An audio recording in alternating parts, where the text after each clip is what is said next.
순환과정 24페이지. PPT를 좀 잘못 정리를 하네요. 보시죠. 자, 여기 회계 순환과정 가끔씩 여러분들 시험에 내니까 여기 잘 좀 봐주세요. 그러면 자, 일단 여러분들 여기서 우리가 앞으로 기중은 뭐냐면 1월 1일부터 12월 31일까지 단기에 어느 중이다라고 해서 기중이라고 하면 단기중. 그러니까 우리가 단기중에 회사는 어떻게 하냐면 거래가 발생을 하면 우리가 분계를 끊는다라고 했었죠. 차변, 대변 요소로 나눠서 분계를 끊고요. 아까처럼 여러분들 우리가 옮겨 적는 걸 전기라고 불러요. 전기가 여기에서 전자는 앞전자가 아니라 옮겨 적을 전자입니다. 그렇죠? 그래서 전자가 우리 이제 이사할 때 이전하다라고 하잖아요. 수도를 이전하다. 그렇죠? 그래서 그 전자 써요. 그래서 아까 차변 대변 한 거 우리가 계정 과목별로 12월 12일에서 빵꾸 나는 곳에 상대편 계정 과목 쓰는 거 있었잖아요. 그럼 우리가 전기다라고 해요. 가끔씩 시험에 이 두 개를 거꾸로 내거든요. 우리가 분계란 뭔가를 해야 옮겨 적을 게 있죠, 여러분들. 그렇죠? 그래서 분계가 먼저고 전기가 나중이다 이 정도 생각이 들고요. 자, 그리고 이제 12월 31일이 돼요. 그럼 이제 12월 31일이 되면 이제 우리가 뭐를 해야 되냐면 회계는 여러분들 왼쪽하고 오른쪽이 일치를 해야 오류가 없다면서요. 그럼 왼쪽과 오른쪽이 일치하는지 일치하지 않는지를 점검을 해야 돼요. 그렇죠? 그 점검하는 표를 회계에서 뭐라고 하냐면 시산표라고 시산표. 시산표는 차변하고 대변이 일치하냐 안 하냐를 확인해 주는 표입니다. 아시죠? 근데 우리가 이제 여기 12월 31일이 되면 우리가 12월 31일자에 분계하는 걸 결산 분계 내지는 기말 수정 분계라고 하거든요. 우리 12월 31일이 결산이었죠. 맞죠? 그럼 결산이 되면 이용자들한테 뭔가를 보고해 줘야 되는데 이용자들은 유용한 정보가 뭐냐면 시가 정보예요. 그렇죠? 그러다 보니까 만약에 우리 회사에 어떤 자산의 시가가 10억이었는데 12억이 되면 2억의 자산을 올려줘야 될 거 아니에요.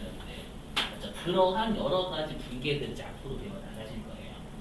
그렇죠? 12월 31일자에 분계를 하는데 그거 우리가 결산 분계 또는 기말의 무언가를 수정하는 분계다라고 해서 기말 수정 분계라고 불러요. 됐죠? 근데 이 기말 수정 분계를 하기 전에 왼쪽과 오른쪽이 일치하는지 일단 확인해 보고 맞았을 때 해야 되잖아요. 맞죠? 그래서 우리가 기말 수정 분계 12월 31일자에 분계를 하기 전 차변 대변 일치하는지 일단 점검을 해야 될 거 아니에요. 그 표를 뭐라고 하냐면 수정 전지산표라고 해요. 기말 수정 분계를 하기 전 차변 대변 맞는지 확인해 보는 표. 이해되시겠어요? 이렇게 하고요. 그리고 이제 이게 차변 대변이 맞으면 이제 12월 31일자에만 하는 분계를 하는 거예요. 그 분계는 앞으로 배워 나가실 거고. 그 분계를 하면 또 차변 대변이 또 맞는지 확인 또 해봐야 되겠죠. 그렇죠? 그럼 얘는 우리가 차변 대변이 맞는지 확인해 주는 표가 시산표였잖아요. 근데 얘는 기말 수정 분계를 한 후 맞춰보는 거니까 수정 후 시산표라고 하는 거예요. 이해되세요? 얘를 거꾸로 장난을 쳐요. 거꾸로. 예를 들면 여기가 기말 수정 분계인데 여기를 수정 전이라고 되거나. 아시죠? 그러니까 항상 수정 전후는 이 기말 수정 분계 전후다라는 사실을 명심하시면 되는 거예요. 자, 그거고 그 다음에 우리가 재무제표를 먼저 작성하지 않습니다. 뭐냐면 회사의 장부를 일단 마감을 먼저 해줘야 돼요. 회사의 장부 마감하고 이제 이용자단 알려주는 거예요. 자, 잘 보셔야 돼요. 이걸 외워주셔야 됩니다. 자, 보실게요. 그 여러분들 우리 수익하고 우리 비용 있잖아요. 우리가 2022년도에 수익하고 비용은 내년도로 넘어갈까요? 안 넘어갈까요? 안 넘어갑니다. 여러분. 우리가 수익하고 비용은요 다음 연도로 넘어갈 수가 없어요. 자, 무슨 말인지 설명해 볼게요. 자, 들어보시면 자, 우리 회사의 이익이 올해 연도에 5억이래요. 우리 회사의 올해 연도의 이익이 5억이고요. 내년도에 이익이 얼마였냐면 마이너스 3억이었는데 적자 봤어요. 내년도에 적자 본 거예요. 그럼 우리가 올해는 이익을 5억 받고요. 내년도에는 손실을 3억 본 거잖아요. 그럼 만약에 여러분들 친구가 너 손실 너 올해 이익 얼마 봤어? 라고 하면은 우리가 만약에 내년도에 너 이익 얼마 봤어? 라고 하면 나 이번에 적자 3억 봤어 그러지 내가 작년도에 5억 이득 받고 올해는 손해 3억 봤으니까 2억 이득 받네 이런 표현 안 쓰죠. 무슨 말인지 이해되세요? 항상 이익이라는 개념 그 연도만 쓰는 말이에요. 이해되세요? 근데 우리가 이익은 다시 수익에서 비용 뺀 결과물이잖아요. 그러니까 수익하고 비용도 다음 연도 못 넘어가요. 그러니까 삼성전자가 2023년도 가면 다시 0부터 출발하는 거예요. 이익은. 되시겠어요? 무슨 말인지? 네. 자, 근데 삼성전자가 만약에 부채 있죠? 빚. 부채가 우리가 재무상태표잖아요. 그래서 삼성전자가 2022년도에 빚이 뭐 100억 있었고요. 2023년도에 빚이 50억 있었대요. 그러면 2023년도에 빚은 얼마 있는 거예요? 2022년도에 빚이 100억, 2023년도에 빚이 50억. 그럼 2023년도에 빚은 얼마 있는 거예요? 삼성전자요? 50억이요? 150억 있는 거예요, 여러분들. 여러분들이 만약에 2022년도에 빚이 여러분 100억 있었고 2023년도에 빚이 50억 있으면 상대방한테 50억만 갚으면 돼요. 저 2023년도 50억밖에 없으니 50억 갚을게요. 100억은 없잖아요. 작년도 거잖아요. 안 갚을게요 라고 하면 깜빡하겠죠. 무슨 말인지 이해돼요? 그래서 우리가 자산, 부채, 자본을 재무상태표 계정이라고 하잖아요. 그죠? 그 재무상태표 계정은 2월이 돼요. 다음 년도 넘어갈 수 있어요. 이해되시겠어요? 내가 현금 올해 100만 원 가지고 있고 다음 연도에 50만 원 벌었으면 현금은 2023년도에 150만 원 없는 거잖아요. 이해되실까요? 그래서 우리가 뭐라고 하냐면 재무상태표 계정은 2월이 돼요. 다음 연도 넘어가는 2월이라고 하거든요. 근데 우리가 수익비용이 손익계산서 계정이죠. 그 수익비용은 2월이 안 돼요. 무슨 말인지 이해되시겠어요? 그래서 뭐부터 하냐면 당연히 2월이 안 되는 놈부터 먼저 마감을 해야 돼요. 맞죠? 그래서 우리가 손익계산서 계정부터 먼저 마감을 한다라고 불러요. 이거는 말문제만 나오니까 여러분 말문제만 대비하시면 돼요. 그래서 이렇게 대비하시고 그 다음에 마지막으로 재무상태표 계정을 마감을 하는 거예요. 그러니까 2월이 안 되니 얘는 2월이 되니까 이게 되시겠죠? 무슨 말인지 이렇게 하시고 그 다음에 이제 재무제표를 작성하는 거예요. 이용자들한테 알려주는 거. 그럼 손익계산서부터 마감했으니까 당연히 손익계산서부터 먼저 작성을 하는 거고요. 되실까요? 그리고 재무상태표를 마지막에 마감했으니까 재무상태표를 마지막에 마감하는 거예요. 얘는 일단 지금 무시하시고 그래서 우리가 외워주셔야 돼요. 수익비용은 못 넘어가요. 다음 연도로. 하지만 재무상태표는 다음 연도 넘어갈 수가 있어요. 계정들은 2월이 된다라는 거예요. 아셨죠? 그럼 잘 대비하셔서 해보세요. 여러분들 빚이 2월이 되나? 2월 될 거예요. 분명히. 맞죠? 근데 수익비용 이익은 2월이 절대 안 돼요. 그래서 잘 고민해보세요. 대비하셔가지고. 왜냐면 회계하시다 보면은 가끔씩 내가 평상시 때는 되게 복잡하게 생각하지 않았던 게 갑자기 복잡해져요. 대개서 한번 잘 한번 생각해보세요, 여러분. 이거는. 자, 그리고 이건 했고요. 여기 시산표라는 거 시험에 좀 내거든요. 자, 시산표 보는 방법도 설명 좀 드릴게요. 여기 보시면. 자, 우리가 시산표가 차변하고 대변이 일치하는지 확인해 주는 표라고 했었잖아요, 여러분들. 그죠? 자, 그랬을 때 우리가 나중에 시험 이것도 나중에 뒤에서 해야겠다. 자, 여기 보시면 자, 시사표 보는 방법 설명 좀 드릴게요. 자, 시사표가 이렇게 되어 있어요. 어떻게 되어 있냐면 일단 여기 합계 이렇게 되어 있고 그다음에 잔액 이렇게 되어 있어요. 여러분들 근데 우리가 일반적으로 잔액은 마이너스예요, 플러스예요? 플러스 잔액이라고 표현하지 마이너스 잔액 표현 잘 안 쓰죠? 맞죠? 어떻게 되어 있냐면 이렇게 계정 과목들이 나와요. 이거 어디서 봤던 계정 과목들이죠, 여러분들? 그렇죠? 자, 그럼 여기에서 우리가 현금은 자산이잖아요. 그럼 자산은 증가가 자산은 아니, 죄송해요. 현금은 자산이니까 차변. 그렇죠? 그럼 차변이니까 증가가 어디예요? 차변이죠. 그래서 이 합계는 뭐냐면 증가 내지는 감소를 얘기해요. 그랬죠? 그럼 지금은 현금이 자산이니까 이 차변의 합계가 증가 얘기하는 거예요. 대변의 합계는 감소 얘기하는 겁니다. 그렇죠? 그래서 현금 예를 들어서 60만 원 증가해야 돼요. 현금은 자산이니까 차변, 증가하니까 그대로 차변이죠. 그 증가나 감소를 합계라고 표시하는 것이 상표에서. 이렇게. 네. 자, 그러면 현금은 자산이니까 차변, 감소니까 반대편 대변으로 가겠죠. 그죠? 그럼 감소는 여기 대변의 합계 적히는 거예요. 예를 들어서 40만 원이에요. 그럼 현금은 잔액이 얼마 남아 있는 거예요, 지금? 그렇죠. 20만 원 남아 있는 거죠. 그럼 잔액은 항상 플러스 잔액이라는 건 본인의 위치의 잔액이 있어요. 이해되세요? 그래서 잔액은 어디에 있냐면 차변 잔액 20만 원 있는 거예요. 이해되세요? 오해하시면 안 돼요. 여러분 차변 대변 일치해야 되니까 여기 있는 거 아니에요? 아니에요. 여러분 자산이 잔액이 대변이 음수예요, 음수잔액. 그렇죠? 잔액이 음수가 될 수가 없어요, 여러분들. 이해되시겠어요? 그래서 잔액은 항상 본래의 위치가 있는 곳에 있는 거예요. 정리해 주시고. 자, 그 다음에 여기 단기 차입금 해볼게요. 단기 차입금. 그럼 단기 차입금은 성격이 뭐죠? 그렇죠. 부채죠. 부채니까 증가가 어디예요? 대변이죠.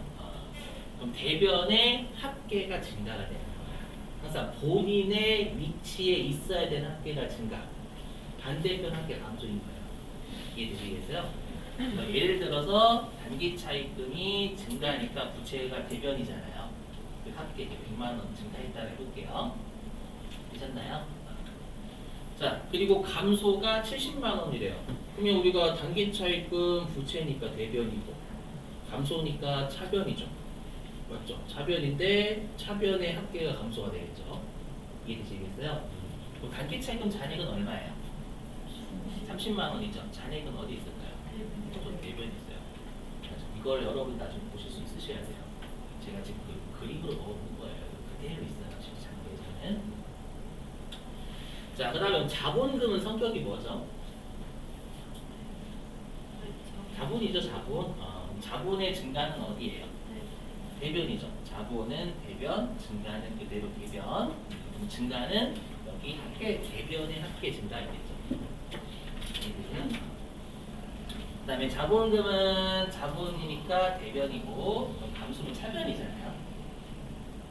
맞죠?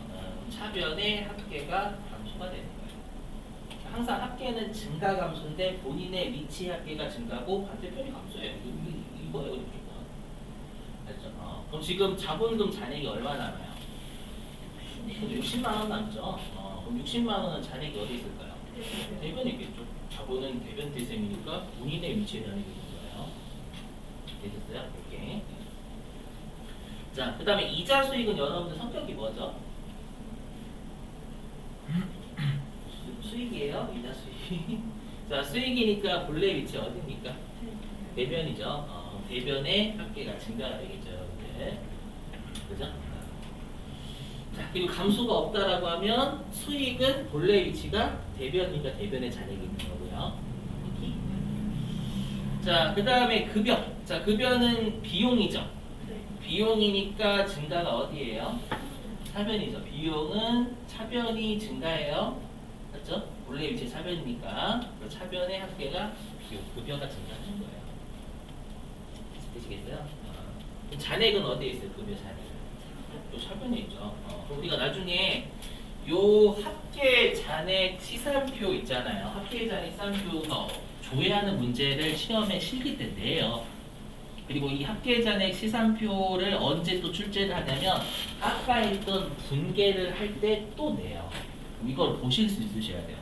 시험에서 주로 요구하는 건 잔액만이 물어보거든요. 항상 잔액은 자산 비용이면 잔액을 차변 보시는 거고요. 됐죠? 부채 자본 수익이면 대변 대세니까 대변의 잔액을 보시면 된다. 이걸 외워주시면 돼요. 그래서 위에는 일단 무시하시고 자, 넘어가겠습니다. 이거.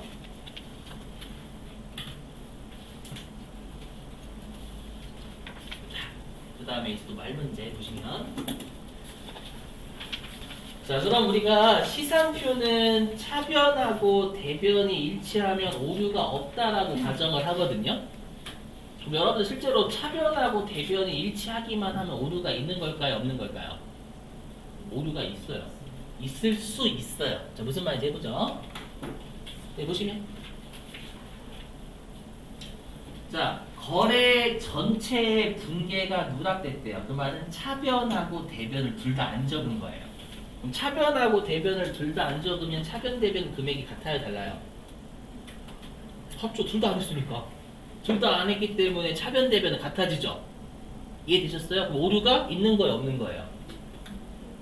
있다니까 여러분들. 이거 분계를 안 했다고 했잖아. 분계를 안 한 거 자체는 오류예요. 대신에 차변 대변이 일치하면 시산표는 무조건 오류가 없다라고 생각하는 거예요. 이해되세요? 그래서 말 문제로 혹시라도 시산표에서는 차변 대변이 일치하면 오류가 발생하지 않는다라고 틀린 거예요. 조선말 이해되시겠어요? 무슨 말인지? 감만 잡으시면 되는 거지. 얘를 외우시는 거 아니에요? 됐죠? 두 번째 뭐예요? 분계를 잘못 적었어요. 분계를 잘못 적었는데 차변 대변의 금액은 맞았어요. 그러니까 차변 대변의 금액이 잘못 적혔어. 그러니까 원래 60만 원이어야 되는데 50만 원 적은 거예요. 오류죠. 근데 차변하고 대변 둘 다 50만 원 적어버리니까. 오류가 있지만 차변 대변 일치하죠. 무슨 말인지 이해되셨어요?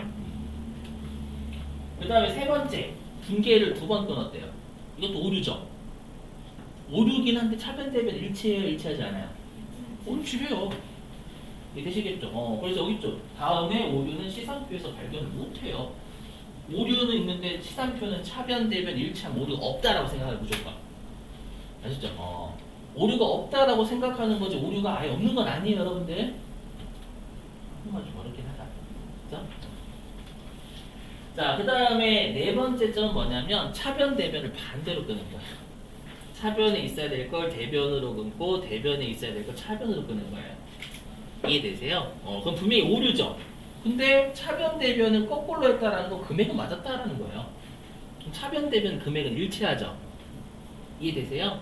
근데 오류는 발생한 거 맞죠, 여러분들?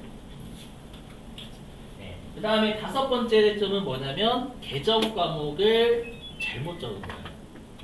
이것도 오류죠. 이해되세요? 오류는 맞지만 차변 대변 금액이 일치하죠. 이해되시겠나요? 조선말? 어려우신가? 자, 다시 한번. 자, 우리가 시상표는 차변하고 대변이 일치하면 무조건 오류가 없다라고 전제를 깔아요. 아셨죠? 까는데 그러면 얘네들은 분명히 여러분들이 아시겠지만 차변 대변의 금액이 일치하니까 오류가 없다라고 생각하는 거 시상표에서는. 오류가 없네, 차변 대변 금액 일치하네, 없네. 하지만 얘네들은 전부 다 오류예요, 분명히 여러분들. 아셨죠? 그래서 시험에서 시상표에서 차변 대변 금액이 일치하면 오류는 없는 것이다. 그럼 틀린 거라고요, 여러분들.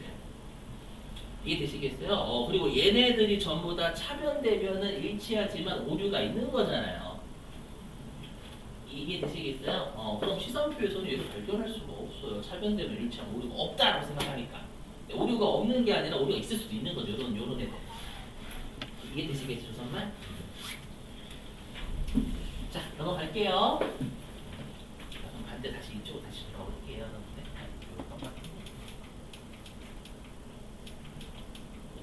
이것 좀 하세요. 의무상 대표의 작성 기준. 이것 좀 19페이지입니다.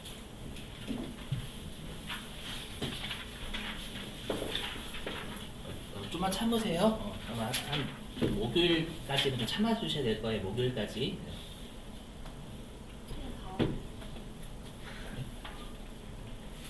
어떻게 해야지?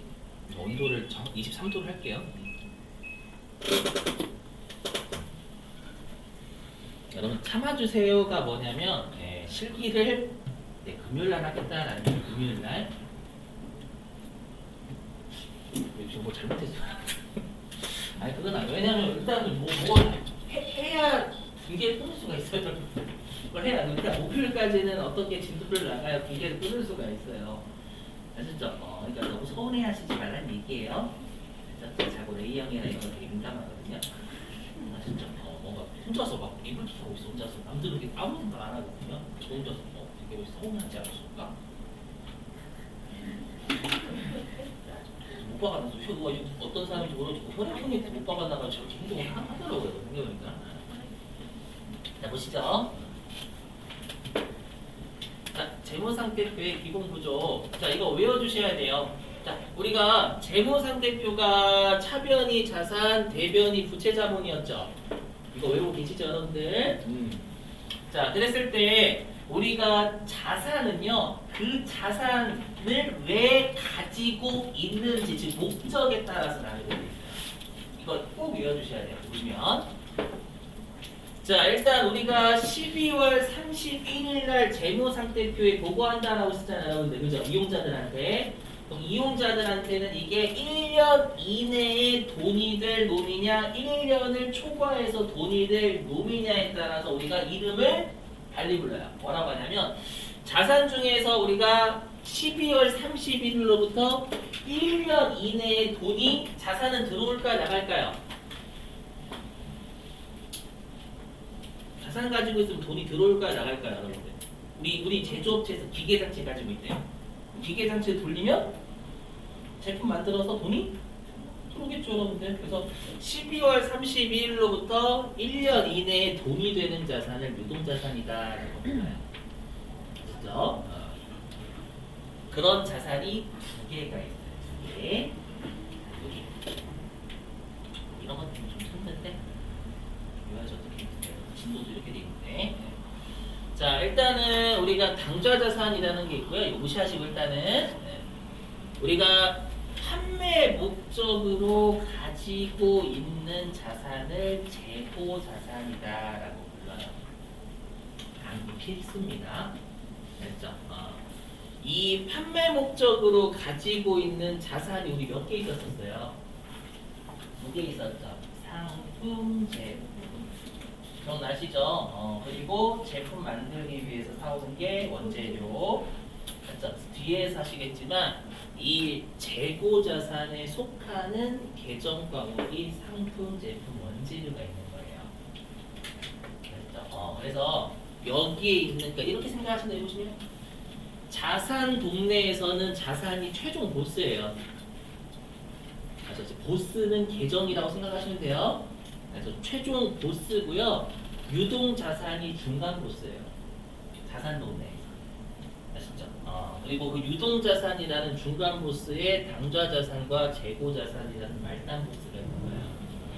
근데 우리한테 중요한 건 그게 보스가 중요한 게 아니라 회계에서는 계정 과목 상세한 그 조직원이 중요해요. 그쪽 이문 안 했어요. 오해하지 마시고. 조직원이 중요하기 때문에 얘네들은 다 계정이에요. 어느 자산 이렇게 돼 있잖아요. 얘네들은 다 계정이고 여기에 속하는 계정 과목들 앞으로 계속 외워 나가셔야 된다. 그래서 일단 분류는 기억해 두세요. 표정이 안 좋으신데? 필수예요, 여러분들. 아셨죠? 그 진도 나갈 때 챕터가 이렇게 돼서 그래요, 여러분들. 그래서 해당 챕터마다 계정 과목 배워 나가실 거예요. 그렇죠? 시험에 말문제로 잘 내니까 좀 기억해 주시고. 자, 그 다음에 이제 우리가 12월 31일로부터 현금이 들어오는 자산이 있어요. 1년을 초과해서. 뭐라고 하냐면 우리가 비유동 자산, 이거 무시하시고 지금은 비유동 자산이다 라고 불러요. 표정이 안 좋으신 것 같아가지고 설명 좀 다시 드릴게요.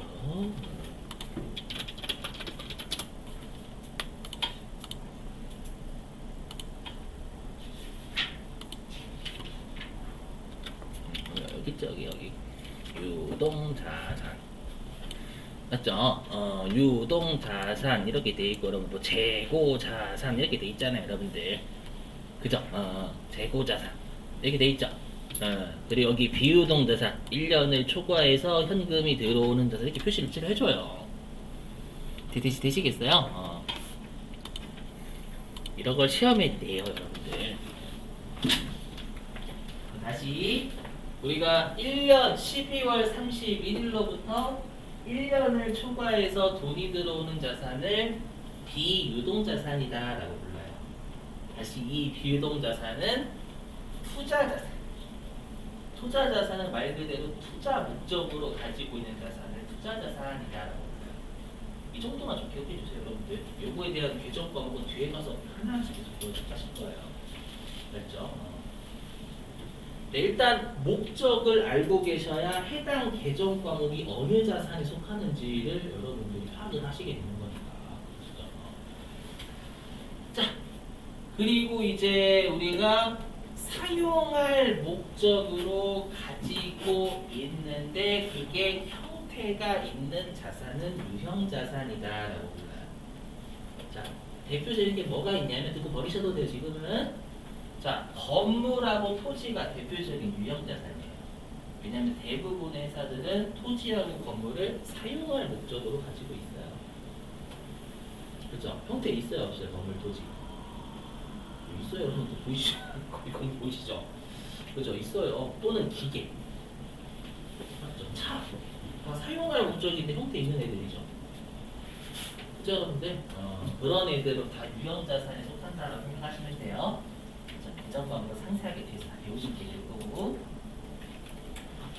자, 그 다음에 우리가 사용할 목적인데 형태가 없는 자산을 무형자산이다. 대표적인 게 권리들이에요. 저작권. 맞죠? 저작권을 안 가지고 저작권 가지고 있어야 내가 사용을 할 수가 있죠. 저작 활동에. 맞죠? 그리고 이게 무형자산이다라고 보고요. 그 다음에 2회. 그러니까 내가 1년을 초과해서 돈이 들어오는 건데 투자자산, 유형자산, 무형자산 어디에도 속하지 않은 그냥 기타 비유동자산이다라고 돼 있어요. 되시겠죠, 여러분들? 자, 그리고 이제 부채할게 부채. 자, 부채는 쉬워. 자산이 좀 어렵고요. 부채는 좀 쉬워요. 뭐냐면 부채는 갚아야 되니까 돈이 나가야죠. 그죠? 그래서 12월 31일로부터 1년 이내에 갚아야 되는 부채를 유동부채다라고 불러요. 그리고 12월 31일로부터 1년을 초과해서 갚아야 되는 부채는 비유동부채다라고 불러요. 끝이 부채는 이게 끝입니다. 그렇죠? 부채는 여러 시간이 오래 걸리진 않아요. 실제로 이 순서대로 배우시게 될 거고요. 자본은 지금은 안 할게. 서로 간에 마음 많이 아프거든요. 좀 많이 힘들 서로 간에 좀 마음이 아픈 파트 중에 하나가 자본이에요. 알겠습니다 이거. 자, 그리고 요것 좀 설명할게요. 이거 가끔씩 말 문제 나오니까. 자, 보시면은요 여러분들 그 조선업 있죠. 조선업 뭔지 아시죠? 배 만드는 기업. 그 배 만드는 기업은 여러분들 그 배가 재고 자산이겠죠. 판매 목적으로 배 가지고 있는 거잖아요. 그죠? 자, 그러면 조선업에서의 배가요. 조선업에서의 배는요. 분명히 재고 자산이긴 한데 1년 이내에 팔 수 있어요? 못 팔아요. 1년에 못 파면 절대 못 팝니다. 배 만드는 데만 한 3년, 5년 걸려요. 그죠? 그러면 배 만드는데 3년이나 5년이 걸린다라고 하면 이 조선업에서의 배는 비유동자산이 됩니다. 그죠? 그렇지 않나? 1년 넘어가잖아요, 여러분들. 맞죠? 그래서 무슨 말, 제가 뭔 말 하고 싶냐면 우리가 무조건 12월 31일로부터 1년 이내에 현금이 되면 유동자산이고 1년을 초과해서 현금이 들어오면 비유동자산이라고만 생각하면 조선업에서의 배가 비재고자산임에도 불구하고 비유동자산이 되는 이상한 문제점이 발생한다는 거예요. 무슨 말인지 이해되셨어요? 그래서 어떻게 하냐면 업종의 특성을 고려를 하자라는 거예요. 무슨 말이냐면 만약에 조선업에서 배를 주문받아서 만들어서 팔기까지 한 5년 걸린대요. 이해되세요? 근데 5년 내에 팔아서 돈으로 회수했대요. 그러면 걔는 유동자산으로 보겠다라는 거예요. 이해되세요? 그게 이거예요. 정상 영업주기. 이 말이 뭐냐면 1년을 초과하더라도 그 업종의 특성을 고려해서 우리가 1년을 초과해서 돈이 들어오더라도 얘는 유동자산으로 보겠다라는 뜻입니다. 무슨 말인지 이해되시겠어요? 여기다 쓸게요. 말로 때문에 힘들죠.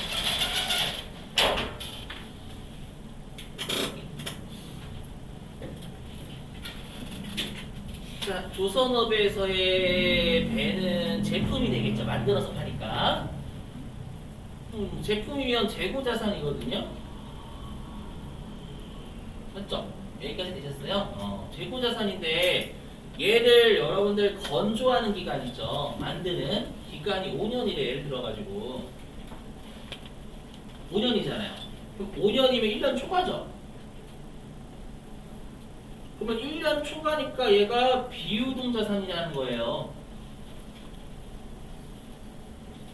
아다리가 안 맞죠? 왜냐면 재고자산은 여기 유동자산이라고 돼 있는데 얘가 비유동자산이다. 이게 아다리가 안 맞는 거예요. 맞죠? 그래서 무조건 1년 가지고만 판단하는 게 아니라 이 업종의 특성을 고려를 하자는 거예요.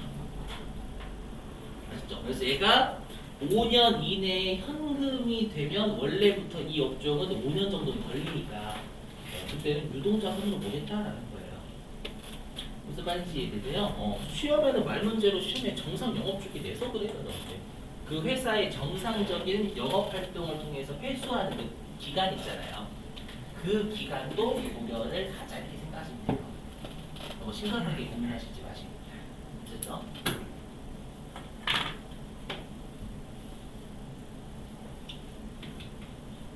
자, 넘어가고요. 꼭 외우셔야 될 순서. 자, 이제 말 문제.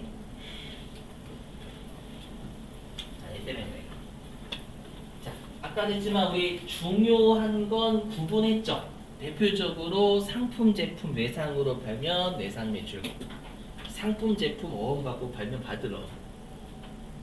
그죠? 중요하니까 구분한 거예요. 근데 상품 제품을 외상으로 팔면 외상 매출금이지만 상품 제품 아닌 걸 외상으로 팔면 미수금 썼었잖아요, 여러분들. 그죠? 그리고 상품 제품 아닌 걸 어음 갖고 팔아도 미수금 썼죠. 왜냐면 중요하지 않아서 그래요. 중요하지 않은 건 회계에서 통합해요. 이거 많이 중요한 문제는 이것도 회계 전반 걸쳐서 영향 줄 거예요. 그래서 좀 암기하시는 데 노력하세요. 전반에 걸쳐 중요하니까. 자, 그 다음에 총액주의. 자, 들어보시면 총액주의가 뭐냐? 자, 제가 여러분들한테 받을 금액, 즉 채권이죠. 받을 금액. 제가 여러분들한테 받을 금액이 20만 원이래요. 채권이. 그리고 제가 여러분들한테 갚을 게 한 15만 원 정도. 그러면 그냥 우리가 일상생활에서는 여러분들이 퉁쳐가지고 5만 원 제가 받으면 되는 거잖아요. 아닌가? 20만, 제가 여러분들한테 채권 20만 원 있고 여러분들이 저한테 채무가 15만 원 있으면 그냥 퉁쳐가지고 5만 원 제가 받으면 되잖아요. 맞죠? 이렇게 우리가 퉁치는 걸 회계에서 뭐라고 하냐면 여기 상계한다라는 거, 상계. 상계한다. 회계에서는 상계 금지예요, 원칙. 퉁치지 말고 채권 20만 원, 채무 15만 원 다 표시해야 됩니다. 왜냐면 그 유용한 정보의 제공 때문에. 그렇죠? 너희 회사, 주주도 요구하는 거, 너희 회사 채권이 총 얼마고 채무가 총 얼마인지 표시를 해달라는 거예요. 퉁치지 말고. 그렇죠? 퉁치면 원래부터 받을 게 5만 원인지 받을 건 20이고 갚을 건 15만 원이어서 퉁쳐서 5만 원인지 몰라요. 그렇죠? 그래서 말 문제로 우리가 자산부채자본은 총액으로 기재하는 거 원칙으로 하는 거 준비하셔야 돼요. 그래서 상계하는 거 금지. 준비해주시고. 자, 그 다음에 세 번째는 이미 했어요. 여기 보시면 12월 31일로부터 1년 이내면 유동. 그죠? 1년을 초과하면 비유동. 이게 원칙. 방금 했죠? 하지만 1년 초과하더라도 아까 정상 영업 주기라는 업종의 특성을 고려를 해서 그 업종의 특성 고려해서 그 기간 내면 유동이 될 수 있다. 자, 그리고 요 말문제. 자, 우리 아까 유동이 아까 여러분 제가 그 어떤 보고서 띄웠죠. 유동이 먼저 있었어요. 비유동이 먼저 있었어요.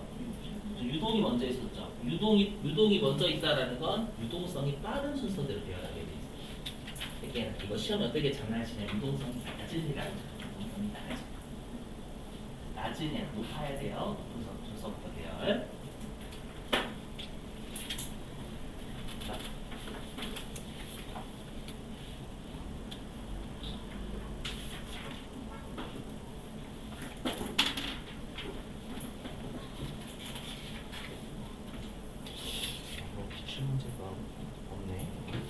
넘어갈게요, 여러분들. 자, 손익계산서. 요건 반드시 암기해요. 손익계산서 보면 잘 물어보거든요.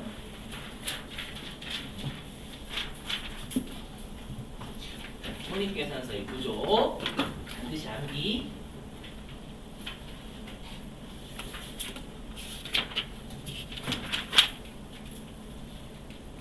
요렇게인데요. 요렇게인데. 꼭 외워주셔야 돼요. 손님께서도 왜냐면 이거 면접 때도 물어봐요. 실제로 우리가 사무실 같은데 면접 볼 때 이거 물어봅니다. 자, 일단 제가 색깔을 구분해 놨거든요. 여기 색깔 설명할게요. 자, 여기 파란색이 수익이에요. 맞죠? 파란색이 수익이고요.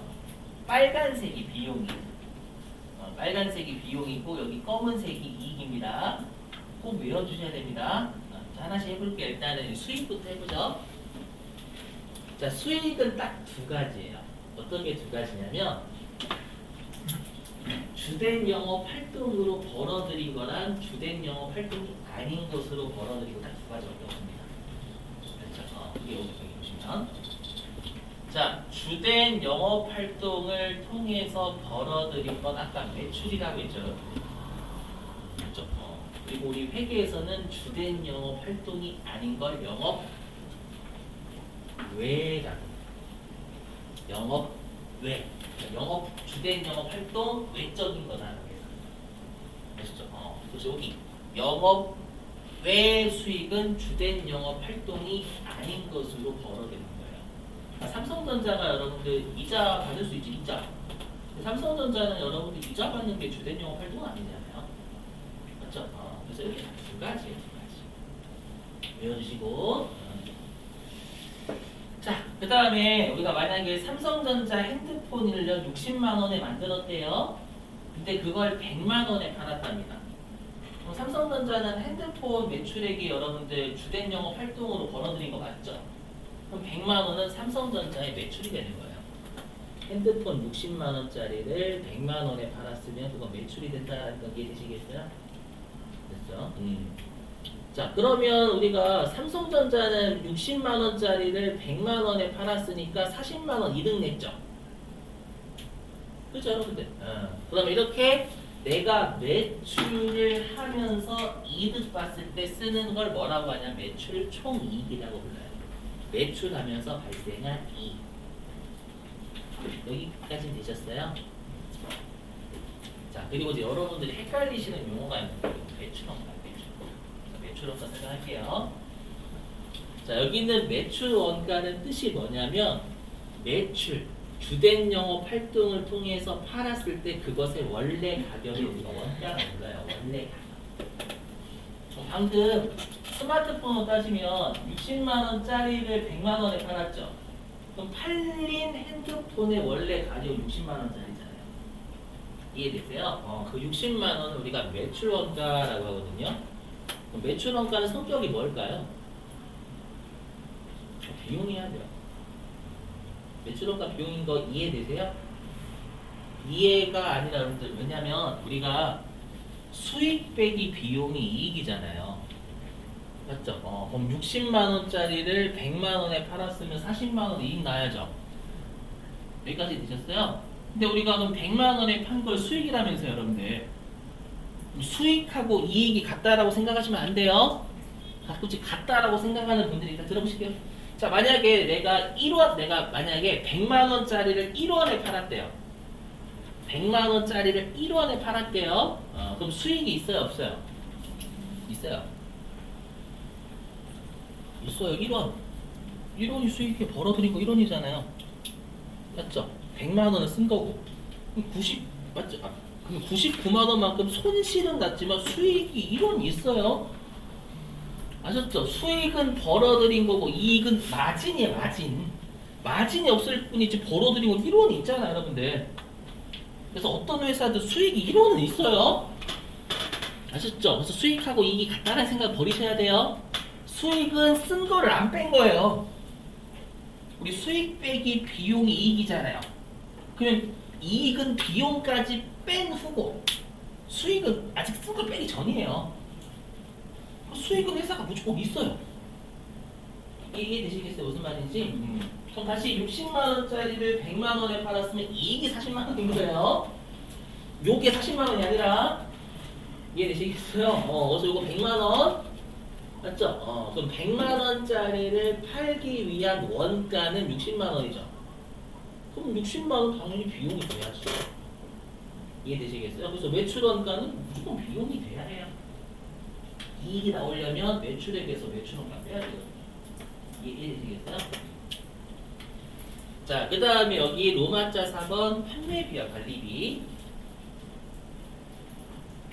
뭐냐면 자, 여러분 삼성전자가 핸드폰을 팔려 외국에 수출하려면 배로 운송해야죠. 그럴 때 쓰는 게 운반비라는 운반비. 그리고 종업원들 월급 줘야죠. 그 다음에 종업원들 여러분들 우리가 퇴직금도 나가고, 그죠? 오늘 거래처와 접대도 해야 돼요. 그 다음에 스마트폰 광고해야 될 거 아니에요. 그죠? 그래서 이렇게 주된 영업 활동을 통해서 지출한 거 있죠. 주된 영업 활동을 통해서 지출한 걸 이걸 판매비와 관리비라고 불러요. 보실까요? 판매비와 관리비. 판매하면서 발생한 비용, 관리하면서 발생한 비용이에요. 보시겠죠? 네, 그래서 여기까지 하면 우리가 뭐라고 하는 영업이익이라고 해요. 왜냐? 요 아래쪽은 다 영업 외적인 거잖아요. 외적인 거니까 여기까지가 우리 회사의 주된 영업 활동을 통해서 벌어들인 마진이에요. 그렇게 드실까요? 네. 그래서 어떤 회사든 이 영업이익이 가장 중요해요. 영업이익. 자, 그리고 여기 영업 외 비용 보이시죠? 이거는 우리 회사의 주된 영업 활동이 아닌 것으로 쓴 거예요. 뭐 예를 들면 이자 비용.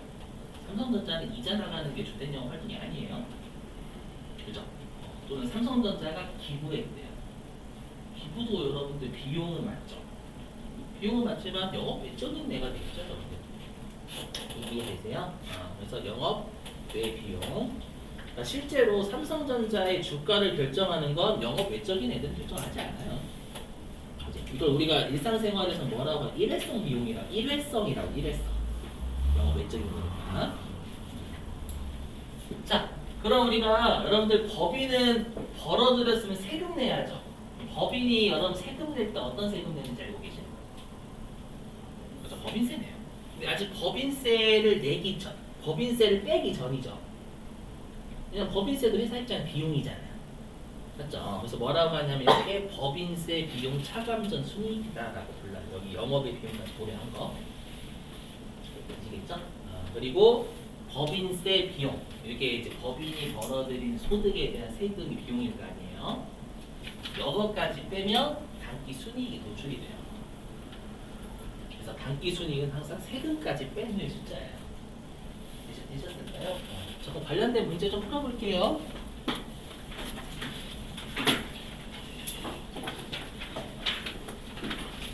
자, 어디 있냐면은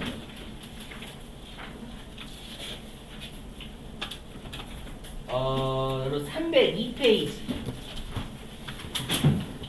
교재 302페이지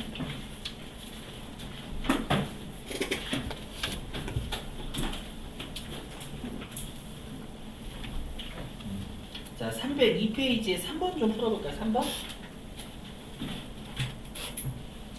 자, 302페이지에 3번 좀 볼게요. 자, 다음 중 재고자산으로 분류되는 경우는 이죠. 재고자산이 아까 어떤 목적으로 가지고 있는 자산이래요? 맞아요. 판매 목적으로 가지고 있는 자산 찾으란 얘기죠. 자, 동그라미 1번. 자, 도매업을 영위하는 회사가 판매 목적으로 보유하는 상품. 재고자산 판매 목적으로 보유하는 상품. 재고자산 맞죠, 여러분들? 자, 동그라미 2번. 자, 제조업을 영위하는 회사. 삼성전자 생각하시면 돼요. 자, 제조업을 영위하는 회사가 공장을 이전하기 위해서 보유 중인 토지.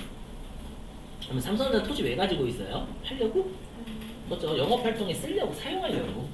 맞죠? 사용하려고 가지고 있는데 토지는 형태가 있어요. 뭐가 될까, 얘는? 그렇죠. 유형자산인데, 맞아. 잘해줬어. 유형자산. 내시겠죠? 자, 그 다음에 동그라미 3번. 자, 부동산 매매업 뭔지 아시죠, 여러분들? 부동산 사고 파시는 분. 자, 부동산 매매업을 영위하는 회사가 단기 시세 차익을 목적으로 보유하는 유가증권. 이거 어떻게 생각하시면 되냐면 부동산 가지고 있는 회사가 어떤 회사의 주식을 산 거예요. 그렇죠? 좀 주식을 사면 이건 주된 영업 활동과 관련이 없죠. 없으니까 재고자산 아니에요. 아시죠? 판매 목적으로 가지고 있는 게 아니잖아요, 주식을. 아셨죠? 이 정도만 생각해 주세요. 뒤에서 나중에 더 배우시면 될 거니까. 네, 동그라미 4번. 자, 서비스업을 영위하는 회사가 사옥을 이전할 목적으로 보유 중인 건물. 뭐예요, 이거? 서비스업의 대표적인 게 미용실 같은 데죠, 미용실. 미용실 서비스 해주는 데죠. 그 미용실에서 여러분들 건물 가지고 있는 거 왜 가지고 있어요, 일반적으로? 영업활동 하려고, 사용하려고. 맞죠? 얘도 유형자산이 사용할 목적인데 형태 있는 놈이니까. 이해되세요? 그럼 여러분들 건물이 재고자산이 되는 경우가 있을까요? 있죠. 동그라미 3번. 이게 만약에 부동산 매매업자가 건물 가지고 있어요. 상품이죠. 사와서 파는 거. 판매 목적. 무슨 말인지 이해되셨어요? 그래서 아까 했던 유형자산 이런 것도 외워주셔야 돼요. 이런 문제 때문에. 되셨죠? 그 다음 1번 볼게요. 1번. 302페이지 1번. 자, 다음 중 손익계산서 작성 시 따라야 할 원칙이 아닌 것은? 자, 동그라미 1번 발생주의. 맞아요? 아까 우리 그렇죠. 수익하고 비용은 현금주의가 아니라 발생하면 적어요. 그렇죠? 그래서 1번 맞는 표현. 그 다음에 2번 순액주의. 순액이 뭐냐면 퉁치는 걸 우리가 순액으로 표현한다라고 해요. 순액. 맞나요? 순액주의? 아니, 아까 우리 자산부채도 총액이었대, 총액. 유용한 정보 되려면 각각 얼마인지 다 표시해야 돼요. 그게 원칙이에요. 그래서 2번이 틀렸어요, 2번. 되시겠나요? 자, 근데 3, 4번은 지금 할게요. 보시면. 그리고 4번, 죄송해요. 4번에 구분 계산의 원칙이 있죠? 이 구분 계산, 요거 얘기하면 요거 구분하겠다. 손익계산 구조. 그렇죠? 구분하겠다. 이 뜻이에요. 이렇게. 그 다음에 이거 하고 여러분들 마치즈 숙제 내고. 자, 손익계산의 작성 구조.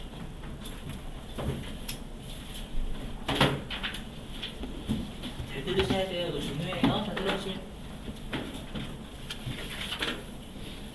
자, 제가 여러분들한테 제공하는 것도 여러분들 제가 수익이죠. 제가 여러분들한테 제공하는 건 여러분들 물건 제공이에요, 서비스 제공이에요? 서비스예요. 교육 서비스 제공하는 거죠. 제 지식을 전달해 드리는 거잖아요. 이해되세요? 그럼 우리가 뭐라고 하냐면 좀 용역이라고 표현해. 용역 서비스. 잘 들어보세요. 자, 제가 만약에 여러분들한테 강의료를 100만 원 받았대요. 그럼 강의료가 제 입장에선 비용일까요? 수익이 아니에요. 그죠? 근데 제가 여러분들한테 강의를 안 하고 100만 원 먼저 받은 거예요. 일상생활에서는 수익이죠, 제 입장에서는. 근데 회계는 수익이 아니에요. 왜 수익이 아니냐면 강의료를 수익 잡으려면 전 강의를 해야 돼요. 발생주의니까. 이해되시겠어요? 그 수익을 일으키는 사건이 발생해야 돼요. 강의료는 제가 강의를 해야 수익인 거예요. 이해되시겠어요? 그래서 일단 수익 안 잡습니다. 여기서 간만 드려요, 간만. 그렇죠? 그랬다가 이제 어떻게 되냐면, 제가 2022년도에 제가 여러분들한테 총 200시간의 강의를 해야 된대요. 예를 들어서. 근데 140시간 강의를 한 거예요. 그럼 70%의 강의를 했죠. 2022년도에. 그러면 100만 원 받은 거에 70%인 70만 원만 2022년도에 수익 잡는 거예요. 이해되세요? 그리고 나머지 30%는 2023년도에 마무리했대요. 그럼 2023년도에는 30만 원 나머지 수익 잡는 거예요. 이렇게 잡습니다. 이게. 어떤 느낌인지 이해되세요? 이 말이에요. 이게. 수익과 비용은 그 거래나 사건이 발생한 기간이죠. 강의를 한 게 발생한 거잖아요, 여러분들. 그게 2022년도, 2023년 양년도잖아요, 여러분들. 맞죠? 이 기간에 걸쳐서 배분한다라는 수익 나눠주라는 거예요. 이해되시겠어요? 그래서 실제로 여러분 건설회사 있죠? 건설회사는 돈 받았을 때 수익 안 잡아요. 건설을 내가 만약에 올해 연대 30% 정도 건설에서 30%만 수익 잡아요. 빨리 이기나 받아들이시. 왜냐면 건설업에서 수익은 건설 한 행위를 해야 돼요. 아시죠? 그래서 빨리 현금 들어오고 나가는 거가 수익 비용이다라는 거 연연하시면 안 됩니다. 다시 한번 어떻게 보세요. 그래서 빨리 개념을. 자, 그 다음에 이제 우리가 그러면 좀 헷갈리잖아요. 그럼 언제 발생했는데? 애매하죠. 언제 발생했는데? 이렇게 돼 있어요. 뭐냐면 저기 외워주셔야 돼요. 여러분 재화가 혹시 뭔지 아시는 분? 재화. 재산적 가치가 있는 애들이에요. 여러분들이 입고 계신 옷도 재화죠. 재산적 가치 있는 애들. 이 재화는요 상대방한테 넘기면 수익을 잡아요. 그래서 잘 들어보세요. 자, 삼성전자가 핸드폰을 돈 받고 팔면 수익 잡겠죠. 근데 혹시라도 삼성전자가 핸드폰을 외상으로 팔면 수익 잡을까 안 잡을까요? 잡아요. 왜냐면 외상으로 팔든 돈 받고 팔든 상대방한테 인도했죠. 맞죠? 그래서 앞으로 이제 이런 것들이 지금 난관이에요. 여러분 특히 처음 하시는 빨리 발생하면 적는다 익숙하셔야 돼요. 아셨죠? 물론 나올 때마다 제가 설명 꼭 할 거예요. 자, 그 다음에 여기 용역 있죠? 방금 제가 했던 게 용역이잖아요. 용역은 진행되는 정도에 따라서 나눠서 수익 잡아요. 아까 60% 진행하면 60%가 해야 돼요. 그죠? 자, 그 다음에 여기 세 번째 수익 비용 대응의 원칙. 그지 같은 설명할게요. 이거 좀 그지 같아요, 제 입장에서.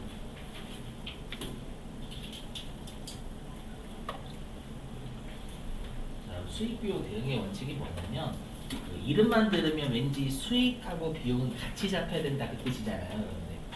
대응. 이름만 놓고 보면 누가 만들었는지 참 괴상망측하게 만들어가지고 이게 무슨 뜻이냐면 이거예요. 제가 그 어저께 손익계산서 설명할 때 이렇게 설명했죠. 어떻게 설명했냐면 벌기 위해서 쓴다 이렇게 표현했죠. 그랬을 수도 있을 텐데 어저께 1,000원 벌기 위해서 600원 썼고 600원 벌기 위해서 1,000원 썼다 그랬잖아요.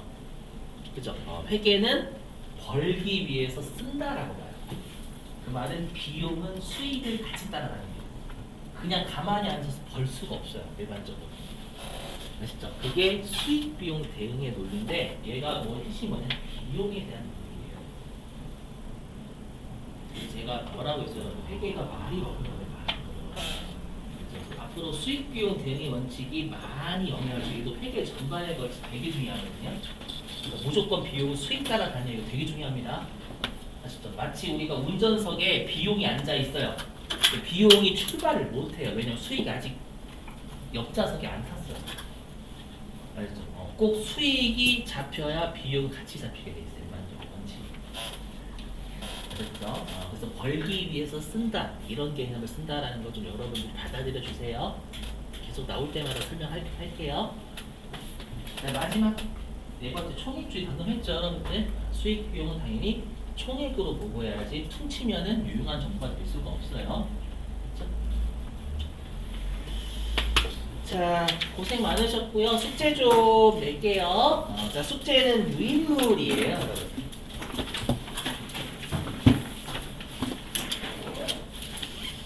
자, 유인물 몇 페이지냐면 5페이지 피신데요. 5페이지.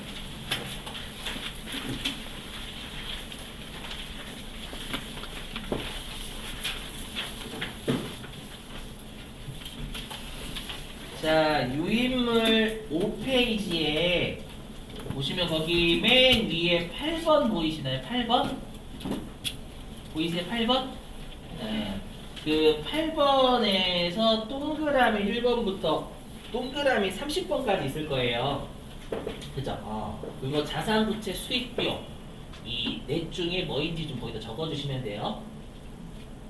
이해되시겠죠? 자, 그리고 또 어디냐면은 자, 6페이지, 6페이지.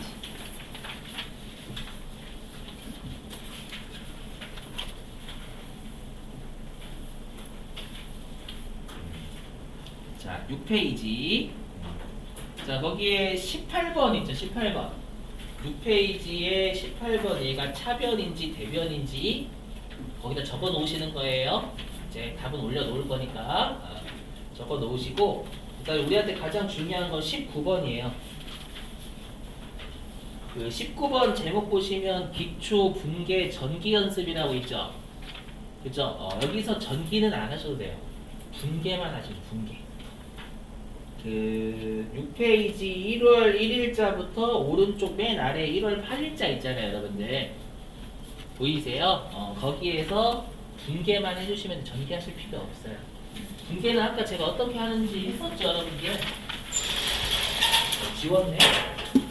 아까 기억나시죠? 이렇게 이 선 이렇게 긋든 이렇게 긋든 차별대로 이렇게 나눠서 옳다는 일이에요. 그렇죠? 그리고 대부분 분들이 많이 헷갈려 하시는 건 내일 같이 할 거예요. 그렇죠? 이렇게 부탁 좀 드릴게요. 자, 마치자. 수고하셨습니다. 네, 감사합니다. 복귀 수업이신 분들 QR 찍어주세요.